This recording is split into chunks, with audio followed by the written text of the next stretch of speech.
নমস্কাৰ নম্ৰতা বৰা ইউটিউব চেনেলটোলৈ পুনৰবাৰ মই নম্ৰতে আপোনালোক সকলোকে স্বাগতম জনাইছোঁ আৰু পবিত্ৰ ভাদ মাহৰো সকলোকে শুভেচ্ছা থাকিলে আৰু আজি যাবলৈ ওলাইছোঁ ভাদ মাহ উপলক্ষে মানে আমাৰ মাৰ ঘৰৰ পৰা শৰাই আগবঢ়াইছে নামঘৰত তাকে বোলো আপোনালোককো আমাৰ নামঘৰ ভাগ দেখাওঁ যিমানখিনি পাৰোঁ দেখুৱাবলৈ চেষ্টা কৰিম শেষলৈকে ভিডিঅ'টো চাই থাকক আহি পালোহি অসম গেছ কোম্পানী সাৰ্বজনীন নামঘৰ এয়া নামঘৰৰ গেট আৰু বাটচৰা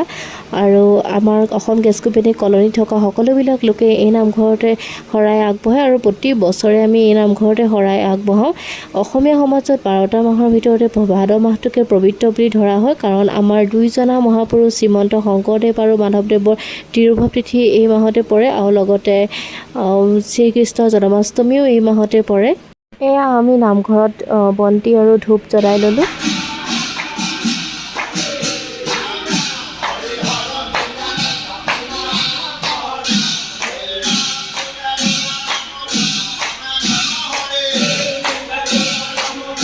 আৰু এইফালে আমি চাহ খাই ল'লোঁ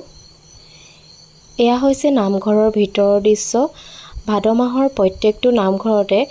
গোটেই মাহটোতে সদায় নাম কীৰ্তন কৰা হয় সেয়ে ভাদ মাহটো সঁচাকৈ বহুত বেছি ভাল লাগে আৰু এইফালে আহিলে প্ৰসাদ আৰু ভাদ মাহৰ প্ৰসাদ খাই কোনে ভাল পায় কমেণ্ট কৰি জনাবচোন আৰু আমাক প্ৰসাদ খাবলৈও এয়া অনুমতি দিলে আজি ভিডিঅ'টো ইমানেই আছিলে শেষত নামঘৰত সেৱা জনাই ঘৰলৈ আহিলোঁ যদি ভিডিঅ'টো চাই ভাল পালে লাইক কমেণ্ট শ্বেয়াৰ কৰি দিব আৰু চেনেলটো প্লিজ ছাবস্ক্ৰাইব কৰি দিব ধন্যবাদ